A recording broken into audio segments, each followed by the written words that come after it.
Hello, and welcome to the fifth episode of the Warming Globe podcast. This podcast is brought to you by the Revolution Project, which is a social enterprise where we help companies and communities become environmentally and socially sustainable. And this episode is called A Lockdown Perspective. The world is going through a major transition. Millions of lives have changed, economies are down, and everything seems out of control. But we can already say that the coronavirus is one of the most depressing events in the history of mankind. We don't know what the consequences are going to be, but hopefully this will be over very soon. While almost everyone is practicing social distancing, nature has found its way back in this planet. It's sad that how the activities of one single species was making things so difficult for all the other living beings. Every country is going through some form of a lockdown. Carbon emissions have been the lowest, and here in Kathmandu, I saw a rare bird on my roof. It probably came from the hills around the valley, as the city has almost zero form of pollution. Humans are struggling, but animals, birds, and all the other elements of the ecosystem are flourishing. More honeybees have been spotted at the UK as the lockdown has delayed the cutting of grasses and wildflowers on roadside verges. According to The Guardian, in the UK, road accidents annually takes the lives of about 100,000 hedgehogs, 30,000 deer, 50,000 badgers, and 100,000 foxes, as well as barn owls and many other species of birds and insects. Collectively, in all the countries, a lot of wildlife will be saved because of the lockdown, well, at least for some time. The coronavirus in China has so far killed about 4,600 people. During the pandemic, China went through an intense period of lockdown and pollution levels dropped down significantly.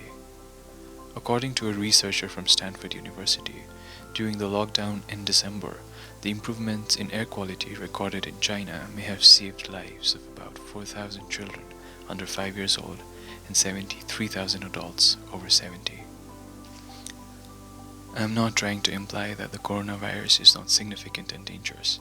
It definitely is, but other forms of human activities have silently been killing way more people. For example, air pollution again. It kills millions of lives every year while affecting millions of other living beings. This lockdown will prevent thousands of deaths that are caused due to excessive carbon emissions. Wastes have lowered significantly, which will positively impact the land and marine life for some time. For now, fighting coronavirus is the main priority, and that is how it should be. But what lies after the pandemic is scary. Climate talks have been delayed to next year because of the outbreak, and there are fears countries could prioritize human and economic welfare before that of the environment. But then again, human and economic welfare should be a priority because long-term social and environmental sustainability can only be achieved after social progress. When economies are down and people are struggling, it is extremely challenging for countries to focus on environmental sustainability. After the pandemic, hopefully, lives will slowly go back to normal as the economies will grow and systems will be maintained. But while that happens, we might just ignore the other aspects of this planet, which is responsible for human existence.